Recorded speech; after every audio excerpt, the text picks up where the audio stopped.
Hello, everyone. This is Howard Fox, and welcome back for another episode of the Outdoor Adventure Series podcast, where we celebrate individuals and families, businesses, and organizations that seek out and promote the exploration, stewardship, conservation, access, and enjoyment of the outdoors. Our guest today is Tommy Serafinski. Tommy is an outdoor enthusiast. He's a podcaster. He's a speaker.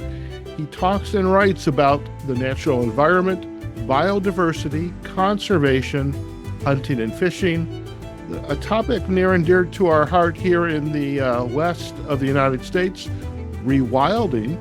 And he is also the host of Tommy's Outdoors Conservation Science Podcast. And what's really interesting today is it's morning here in Las Vegas, and I think it's probably late afternoon in Ireland. So, Tommy, welcome from the United States. How are you doing? Howard, it's a pleasure to be here on the show. Yes, it's 3 p.m. right now, and welcome everybody to this podcast. I'm glad to be here. Fantastic. I hope you had a fantastic weekend. How is the weather right now in Ireland? Where are you located, by the way? Yeah, it's typical Irish weather. It's cloudy and rainy. No wind, which is nice change, because usually there is a rain and wind make it that rain going horizontally. So you can say, like, for early November, it's a quite nice weather. And it's unusually warm. It's around 13 degrees centigrade, which is way warmer than it's supposed to be. But I guess that's the trend these days. And if you could just share with our listeners, where in Ireland are you? It's on the west coast, County Kerry. Behind me, about 1 kilometer, 900 meters, is the coast of Ireland, and then between that coast and probably New York, there's nothing, just the Atlantic Ocean.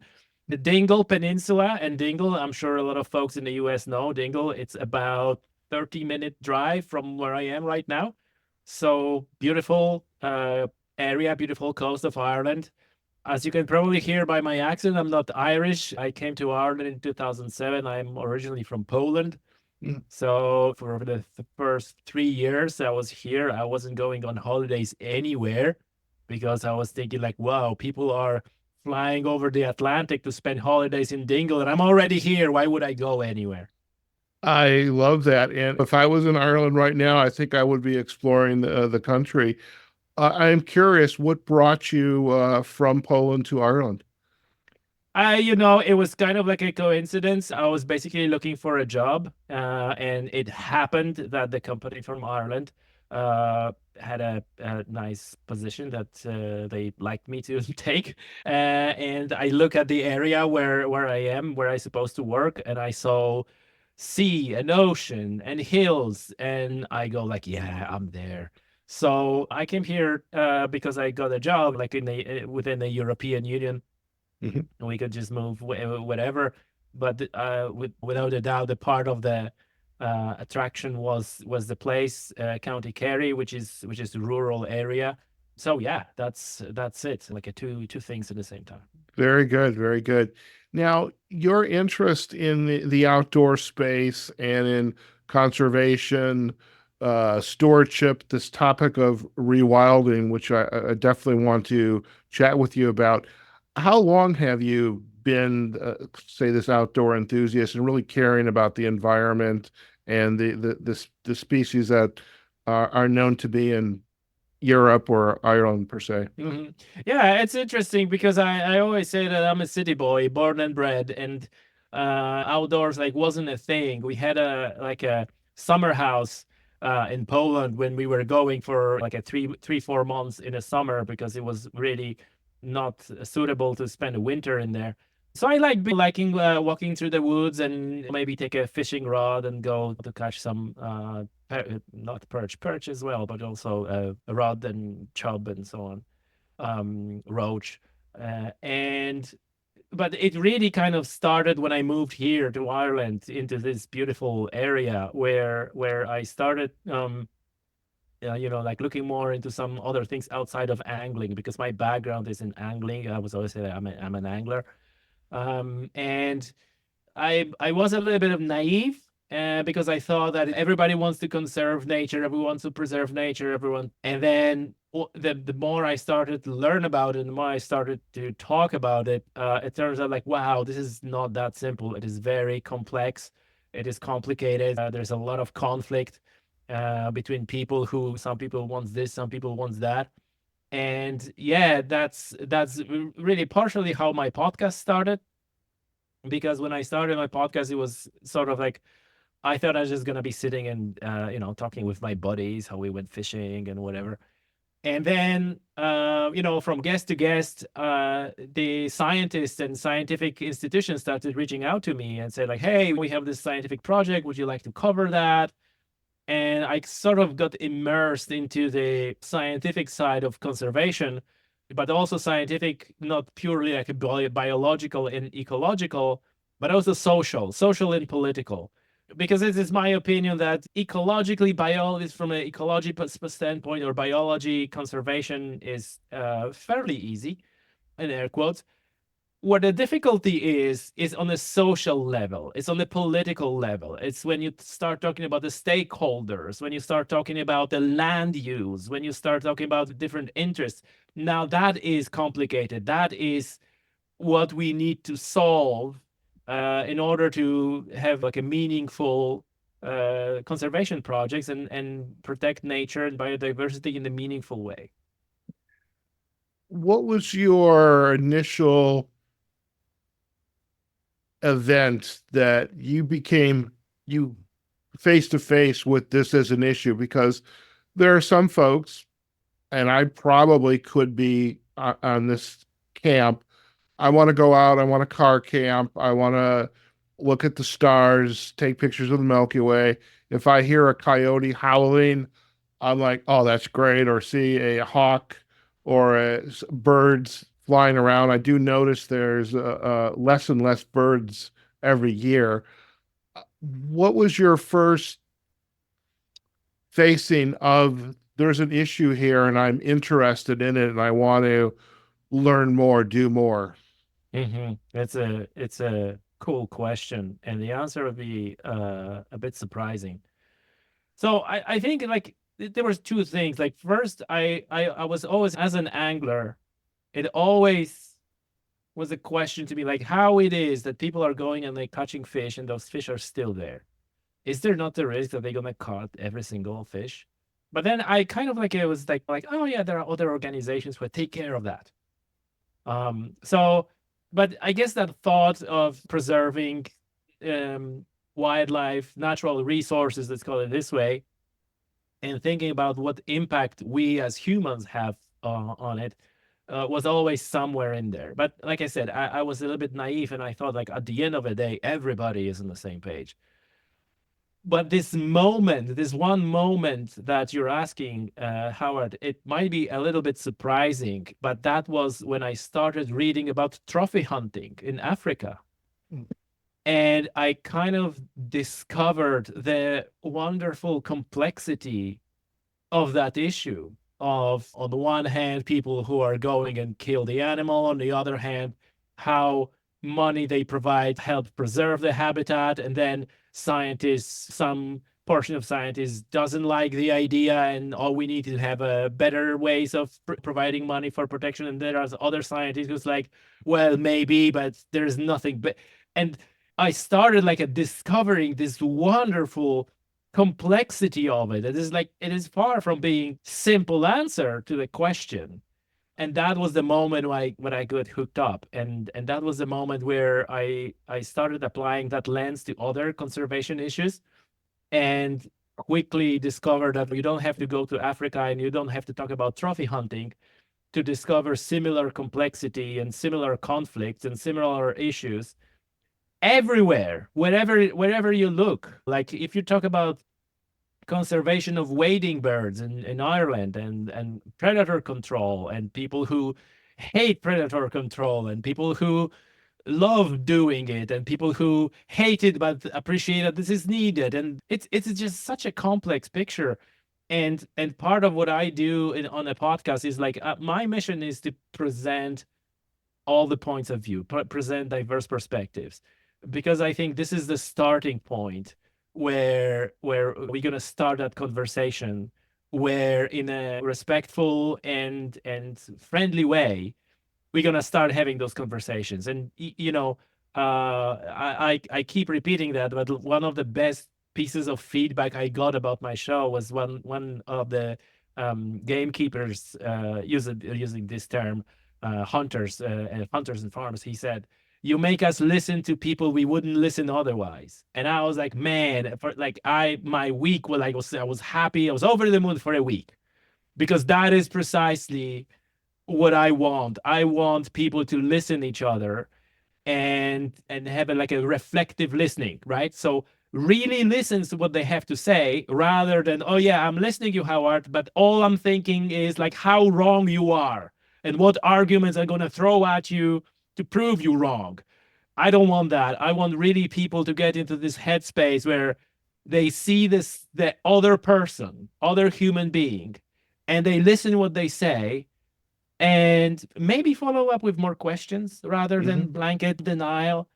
And that when we start this conversation, that is the starting point, where then we can get to some sort of a consensus, when we get to some sort of a compromise, but to move forward rather than fight over whatever issue is. Sure. When you have guests on your podcast, is it a guest from each side of the spectrum, or the multiple spectrums, or is it, what do you find is your sweet spot when you have folks who have divergent points of views and something to say? Yeah. There is a lot of feedback from the listeners who said, like, you should do the debate. And my background being from the corporate world, I think I could handle and moderate the debate. But I don't want to do this because at the same time, they would tend to get confrontational. I don't think this is the best format. So I do episodes just like an episode, like two-pronged approach. Like I do the episodes where there's like a one point of view and then some other point of view. I give you an example, Howard. I made 3 episodes about seals in Ireland. And there again, there's a conflict around seals. They're impacted. On one hand, they're protected species. They're recovering from being almost decimated. And then there's impact on fishing industry and so on and so forth. And so I had a lady from a Seal Rescue Ireland, right? Very emotional language, rescuing seals. Every animal deserves a second chance. And then I had a scientist who, like, they're tracking seals, they're gluing GPS trackers on the seals, and they're tracking where they're going and whatever, how deep they're diving and stuff like that. Very factual language, very matter of fact. This happened, that happened. And then I had the trawler man, right, whose approach is like, shoot the bastards. And then when you have those 3 people and you listen to them, then you can get the view of the whole issue, of the entirety of it. And there's a lot of people who are like a very, pro seals, let's say, conservationists, as we call it, bunny huggers. And they came back and said, like, hey, I didn't realize how those fishing communities are affected, right? That doesn't change that we should protect seals. That doesn't change the view of those people that we shouldn't be shooting or calling those seals. But at least they appreciate where the fishing community comes from, that their livelihood is affected by this, that we need to find a solution. And this is sort of a understanding we need. The second format I do episodes where I have multiple guests on one show, but they recorded separately. So I am able to sort of like put together documentary where I guess they need to trust me first, in the first place, that I'm not going to manipulate their appearance. Sure. But that I think these are very good episodes. People like them. I see a lot of interest. I've done one which was about wolves, and your listeners might know that the European Union is recommending, and actually at this point is as good as done, recommending lowering the protection status of wolves. So wolves in Europe at this moment are in something called Annex 4, of Berne Convention, which means they're strictly protected, and they're likely going to be moved to Annex 5, which is going to make them only protected. And obviously, there's a lot of emotions about this topic. Some people think it's great. People think it's the worst thing ever because all the wolves going to be shot. And so I've done episode like that. I also done episode about invasive species. And so, yeah, Howard, you're a podcaster as well. So you know that if you want to have a 2 or 3 guests on one show, you're putting amount of work required for 3 episodes into one. Oh yeah. So, right. So they're kind of like a difficult to make. So it's not like my bread and butter. But I'm making those as well. What's interesting is you are unpacking the breadth of your work, and I do appreciate the aha moment when we hear about Africa and the big game hunters and trophy hunting, which if I'm going to go hunt, I'm going to have a hunt with my camera, but that's just me. And I would love to go to Africa someday to do just that. But when we go local, in your case, in Ireland, or if I'm local here in the United States, in the West, here in Nevada, the stories are very much similar. They're very similar. We have the conservation, we have the research, the science, and we have the business owner, the consumer, the one that goes out to sports hunt, or actually it's a business. And each one has their own angle and why. And there's here in the U.S., and I can't speak for Ireland, and perhaps you could, or maybe you don't want to. Everybody thinks their opinion here is the right one. Yeah. And there are organizations here, like we have Backcountry Hunters and Anglers, Trouts Unlimited, Ducks Unlimited, the Rocky Mountain Elk Foundation. All of them are promoting being able to educate and actually go out and enjoy your sport. And every organization, every hunter, angler, fisherman will say they believe in conservation because they want to be able to, they believe in the conservation so that they can go out and enjoy their sport. The other angle on the business side, the commercial side, is the wholesale, the fishing. Basically, we have the issues of overfishing here in the United States, especially in the Pacific Northwest and up in Alaska. Same thing on the Atlantic side. But everybody is so very passionate, and I find it's fascinating, though not surprising, that the same passion and desire to be right exist in Ireland too, and all over the world. I think it's all a human. over. I think it's a human nature. Human nature, yeah. It's a human nature that we, and if we can, channel that passion, that energy, and channel that into cooperation rather than confrontation, then we're winning. Yeah. I am curious about the difference that you're making, the perception of the difference that you're making. You had the comment from one of your listeners, you make us listen to the people we wouldn't listen to otherwise, and I appreciate that. But do you also see actual change or results or different options, something that is actually changing because you're bringing these people together? I mean, is something changing that we would recognize because you've brought these people together and encouraged them to have this dialogue? I hope so. I obviously there are hundreds and hundreds of people who are listening, and all I can get by is this little snippets of feedback that I'm getting. And you know yourself that there's only small fraction of people who listen to the show who are actually then gonna come back and provide some feedback and do so. So I wish that this is happening. I wish these are like grains of sand that after some time will will make a bigger dune or something. So, and like by no means it's just like I'm just a tiny cog. I think the biggest thing is like if those people then gonna go out and going to talk to their friends, to their colleagues, to their family about those issues, and at least highlight that this is not that simple as they thought.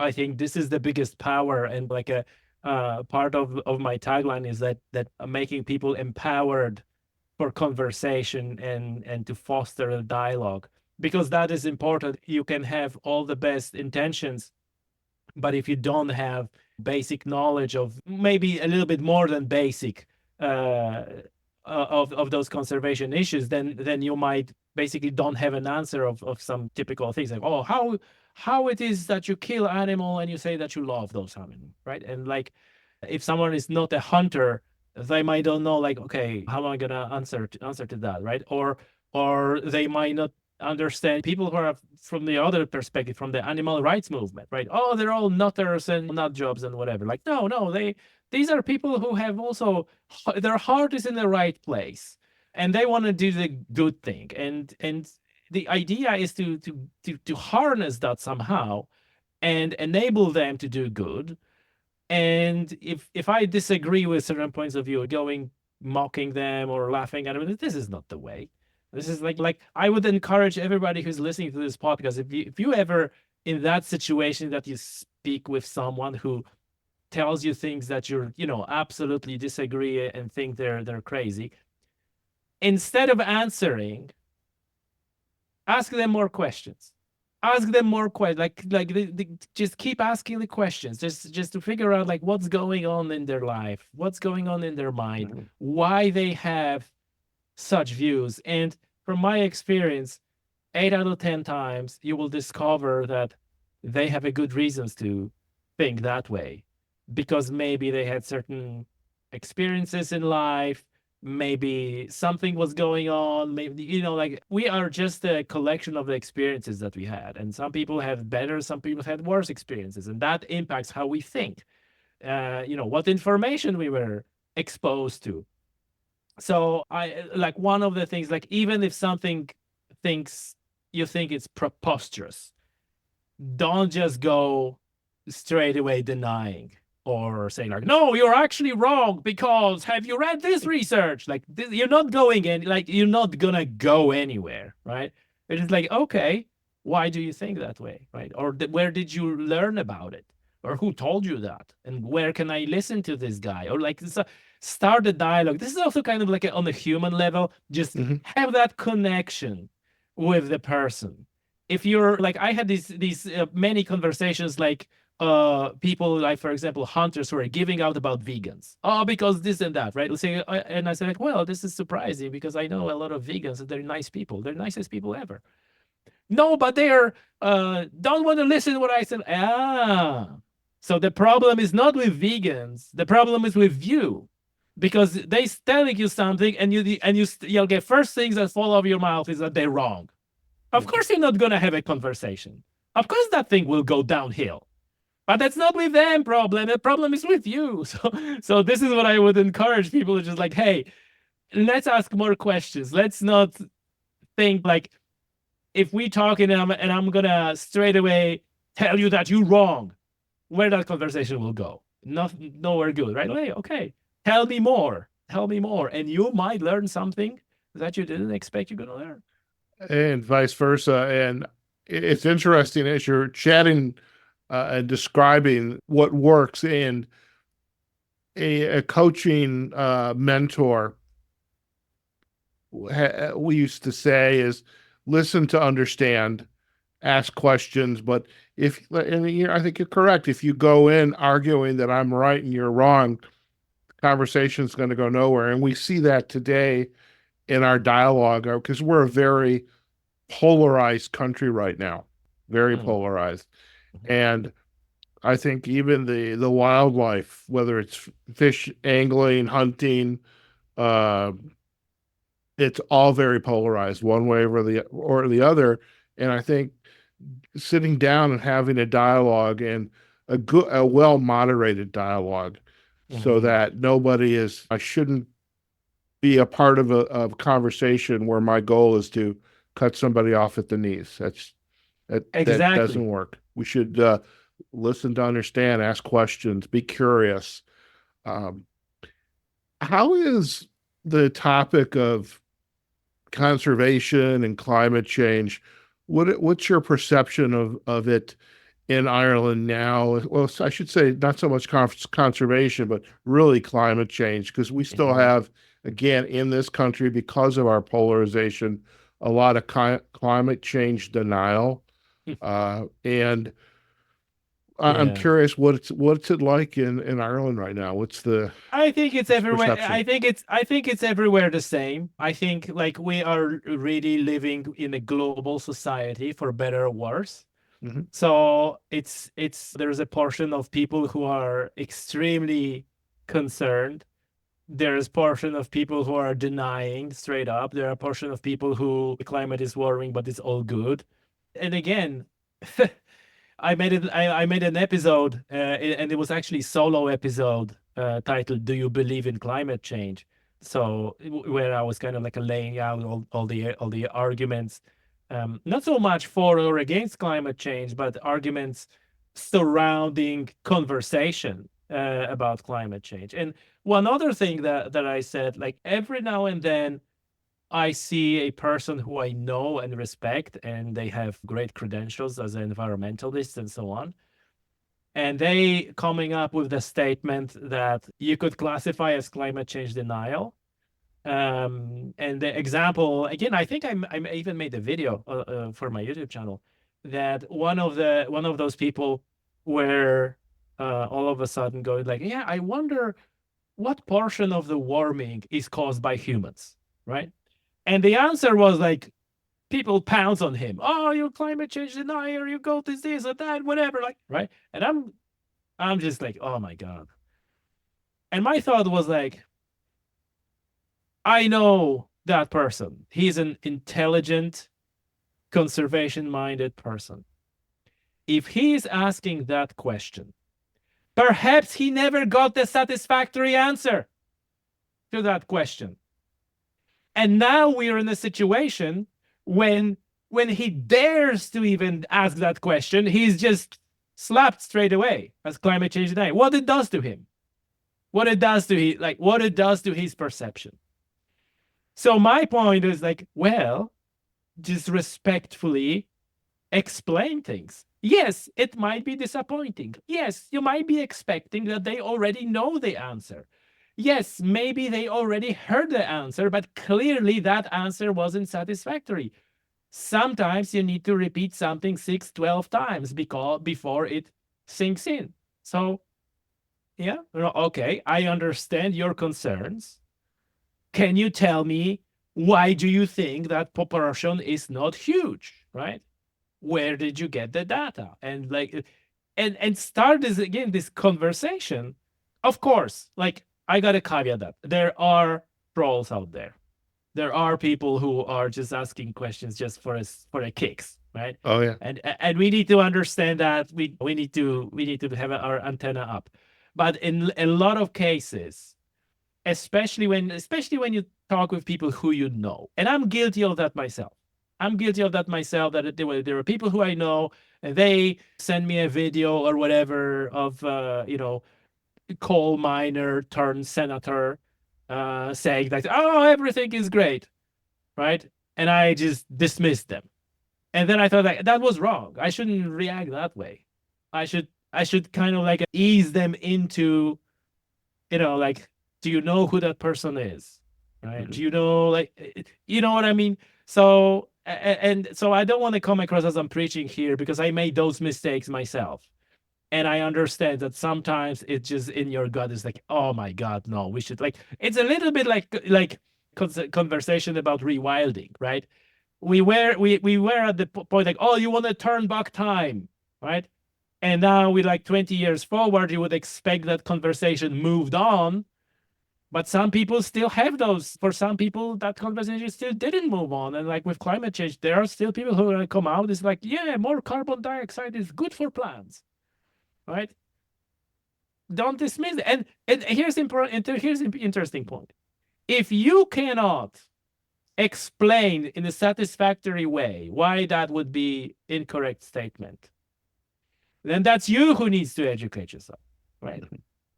If you know that the argument like, oh, more carbon dioxide is great for plants is a dumb argument, but you cannot really explain like fully why, well, then that's you who needs to do some reading to be able to explain that.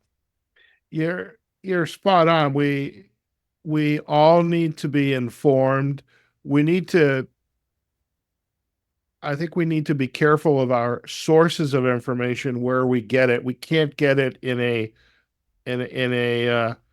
closed loop where only one place is where we get it. We've got to be able to look at the sources. We've got to be able to see the science and see the research that's being written, have access to the journals to see what is written. Watching a YouTube or a podcast spokesperson, somebody who's famous because they have a podcast, that doesn't necessarily mean they're the expert. They're like you and I, we are mouthpieces in a way. We're just collecting information, asking questions, hopefully helping people understand. And perhaps my hope would be people listen to this episode and have some insight that in an action they can take afterwards.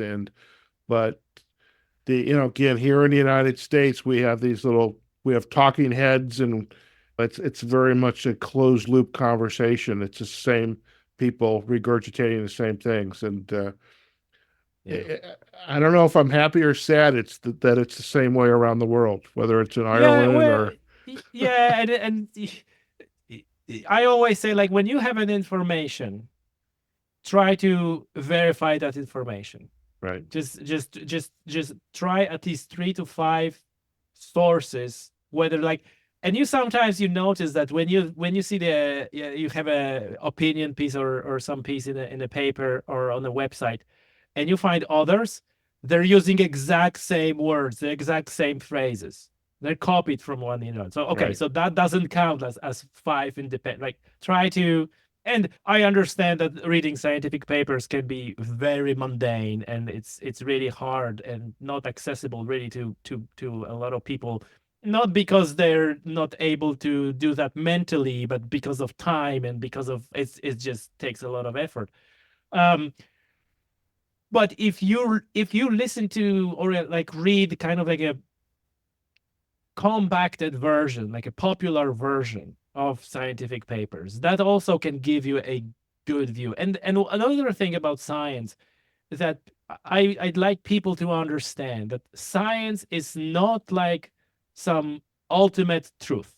It's a process. Science is a process, right? So you often hear like, oh, you educate yourself, science, bitch, right? No. It's a process. And yeah, we were saying, like, scientists were saying, you often hear that, like, oh, they were saying this and now they're saying that. How is it? Like, of course, that's a hallmark of science. That's the purpose of science. That's the purpose of research. That's a process. That's exactly. They had some idea and now they validated or invalidated that idea or improved that idea. And this is the latest. That doesn't mean that they don't know what they're talking about. That means that they're constantly questioning what they're talking about and adjusting the position as the new evidence comes to light. That's that is also sometimes missed in those conversations. Yeah. Tommy, before we head out, I am curious, when you're not working, I'm assuming you have a day job or you're not podcasting, what do you do for enjoyment? I know a little bit of angling, but anything else that you would share? Yeah, look, I like to be out. I like to be out being outdoors, and I like physical activities. I'm this kind of guy that I'm going like a absolutely crazy on one thing and going deep and then changing and doing something else. So when I came to Ireland, I discovered shark fishing. Mm-hmm. So for many years, I was just absolutely crazy going shark fishing. I was out at sea in the season every weekend. And then after 3 or 4 years, it's like, yeah, I know how to do this. I'm moving to something else. And so I'm changing things. I think that the life is just a collection of experiences, and the more of those experiences you can have, the better. But I like to go like reasonably deep into each one of those and then move to the next one. So I still like angling. I like angling, sea angling, specifically here. It's a thing that I do. I like putting my waders on and in the evening wade into the bay and fish for bass, sea bass, or European sea bass if anyone is interested. I like hunting. I get into hunting through angling. I felt like, okay, I have this opportunity, and then I met a lot of people. I went through the whole process of becoming a hunter later in life, which is often difficult because it's something else when your father hunted or your brother hunted. It's something else when you're in your 40s and you're basically starting from scratch. I know all about that. I know about that. Right. So I even wrote a guide how to get started in deer hunting in Ireland that can be downloaded from my website. Okay. To help people to go through this. So I also enjoy that we have a deer problem in Ireland. This is another thing, right? We don't have any natural predators, and we have an invasive species of Sika deer that is spreading across the Ireland. That's a little bit. I'm not going to claim conservation right away. I'm just enjoying that. I'm enjoying to bring venison home and cook. But in general, if I just the weather is not too bad, and I can just go for a walk, I'm happy. Very good. Very good. Well, Tommy, I appreciate you taking time out of your afternoon to spend with us here on the Outdoor Adventure Series. It was great to get to know you through Podmatch, the service that I often use to really find great guests such as yourself. So appreciate that. And really just kind of hear more about your podcast and your passions around the topic of conservation and the various kinds of conservation, and really just helping people come together to have a dialogue. And I truly I learned something today, and I really, I'm glad that we were able to connect and make this happen. If our listeners would like to learn more about you and your work and your podcast, where would you like to send them? Listen, like, you're listening to the podcast already, right? So whenever you're listening to this podcast right now, just type in a search bar conservation and science, and it will come up. Very good. Well, we will provide those backlinks to conservation and science. We'll also have the links back to your website and the social sites. Tommy, once again, thank you so much. By the way, I like your merch. Tommy's Outdoors. I have merch on the other side of my mug. There you go. All right. Excellent. Now that I have this international guest on, I have to actually get more of these stickers made so I can send you one as well. So I'll have to get your address for that. Excellent. Howard, thank you so much for this conversation. I had a blast. Fantastic. Listen, stay in the line. We're going to do a very quick close, and you and I can have a final chat. Okay? All right, folks, I hope you enjoyed this episode with Tommy Serafinski. He is a wildlife and habitat conservationist, passionate about scientific research, social sciences, and nature restoration, topics, whether it's angling, hunting, the commercial side of these outdoor activities.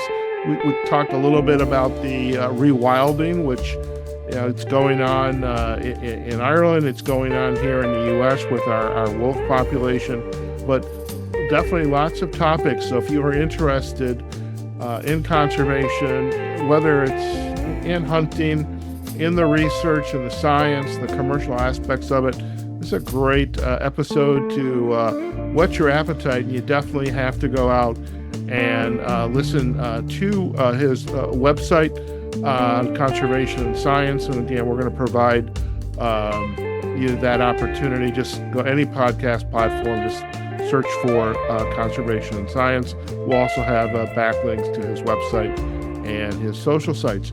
As for us, you can find this episode on the Outdoor Adventure Series page. You can also find us on LinkedIn, Facebook, and on YouTube. And of course, wherever you listen to your podcast, you get to search for Outdoor Adventure Series. Okay, folks, wherever you are, whatever you're doing, go out there, have a phenomenal day. And we look forward to having you join us on a future episode of the Outdoor Adventure Series podcast. Take care now.